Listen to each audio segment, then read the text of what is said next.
Okay, so this week we're going to do another teacher recipe from the Broad Oak Lockdown recipe book. This one is Miss Crowley's Irish soda bread. It's a very simple, very easy recipe that has a strange trick in it that I'm going to show you how to do. I think it's worth being able to see it. I'll also give you some other tips, so look at the recipe for other ingredients that you could add if you want to add some flavours to it. So this is what you need. Enjoy.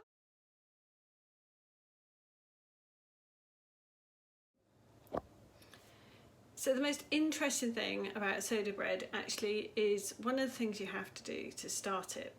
It's actually quite gross, if I'm honest. I did have to research to check that this actually works, but basically what we're going to do is we're going to make buttermilk. Buttermilk is basically making your milk curdle. So what we have is, I actually have semi-skimmed milk here. It does say a full lemon, but I know you get about 5 tablespoons of lemon juice out of a full lemon, so I'm going to use lemon juice because that's what I've got in the cupboard. So 4 to 5 tablespoons is what you need. So 1, 2, 3, 4, 5. What happens basically, doesn't take long, but the milk then starts to separate due to the lemon juice. If it doesn't do it well enough, you could add a little bit more lemon juice in.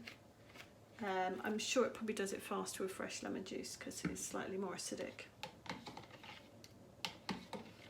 But I can see it's starting to do it already. Right, so I've left it for a couple of minutes now. I don't know if you can see this, but you can probably see on the edge of my jug. That's sort of the curds as such that's coming up. And like I said, it looks almost like gone off separated milk. I don't know if you can see those bits as I trickle it off my spoon. So it should go slightly thicker. It does feel like it's gone sort of slightly thicker. And you get the curds through. If you use whole milk, it's a lot more effective. And as I said, it probably will be a bit more effective if you use a proper lemon because it's more acidic. But essentially that will do for my recipe. It will do what I need it to do. So that's sort of a replacement of buttermilk as such.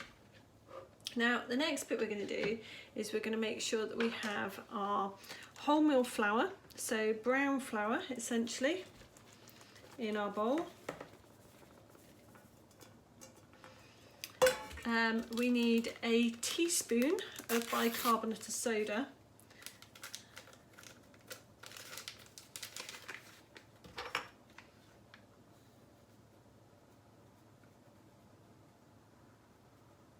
It's just the one of bicarb.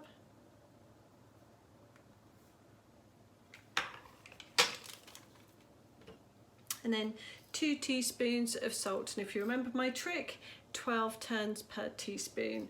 So that's going to be 24. 1, 2, 3, 4, 5, 6, 7, 8, 9, 10, 12, 13, 14, 15, 16, 17, 18, 19, 20, 21, 22, 23, 24. There we go. And there's our salt. I give that a little bit of a mix around to start off with.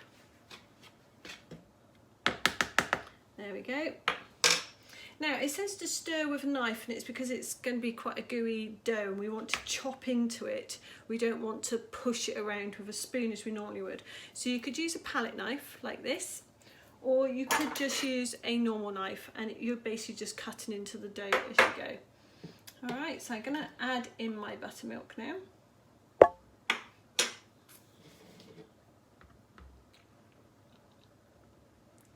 I'm going to add it all at once.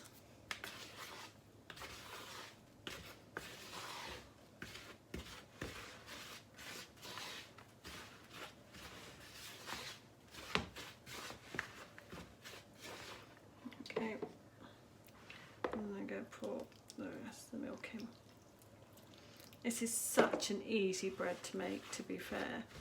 Sounds almost too easy. I'm a little bit nervous, I've got to get something wrong.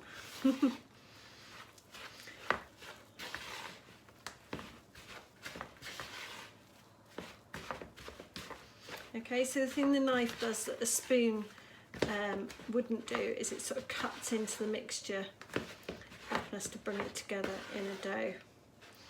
It's still a little bit dry, so that last little bit of milk to get in there, and I can get that right down to the bottom now.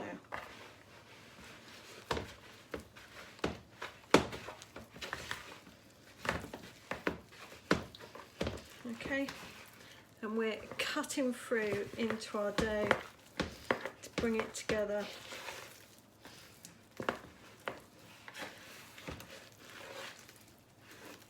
Okay.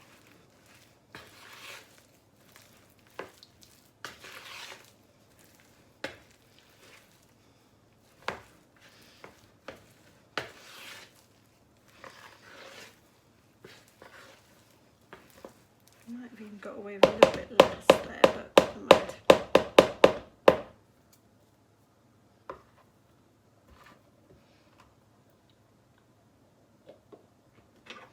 Put that in there as well. Move that side.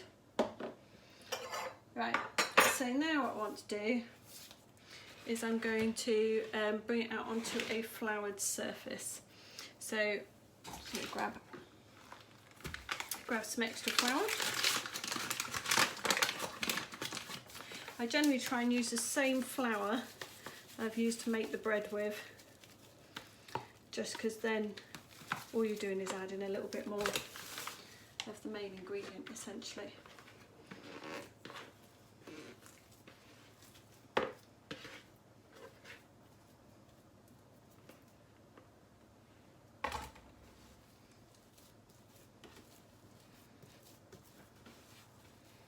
I basically just want to turn it into a nice little blob. We're not kneading it like you would a normal bread dough. We want it to sort of become into a bit of a lump is what I'm after. I actually feel like it's getting a little bit dry, too dry in between, so I'm getting folds in it.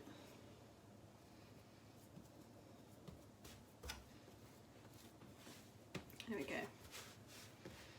Right, that's a bit better. You want it to sort of look like a dollop. There we go. Right, so I'm not kneading it, I'm not pushing any air into it like you normally would with a bread dough.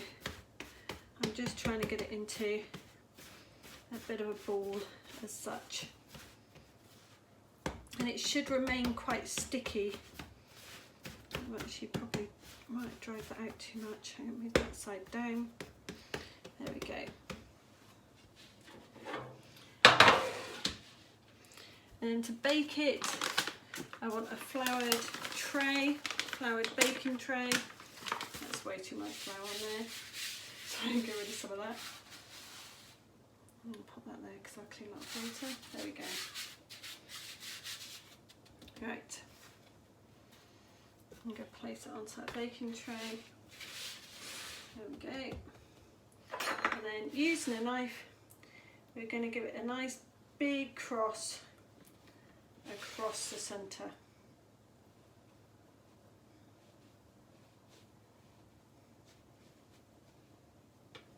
Right, and it should pretty much be like we're sort of slicing through it almost turning it into quarters.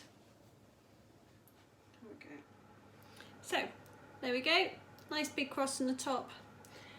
180 because I have a fan oven for 40 minutes. In it goes.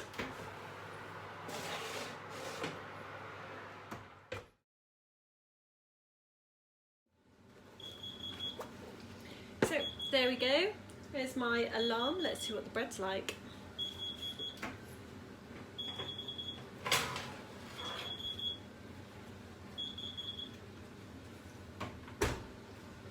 That's not bad at all, is it? Wow. So it's a very heavy dough. I'll give it that. And it is still quite warm. Let's see. What is it like?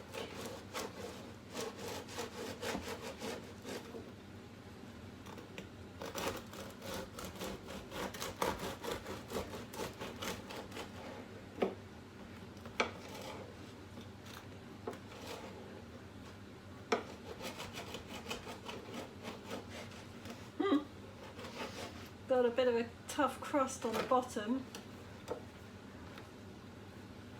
that's not bad at all. Very nice piece of bread. Thank you, Miss Crowley.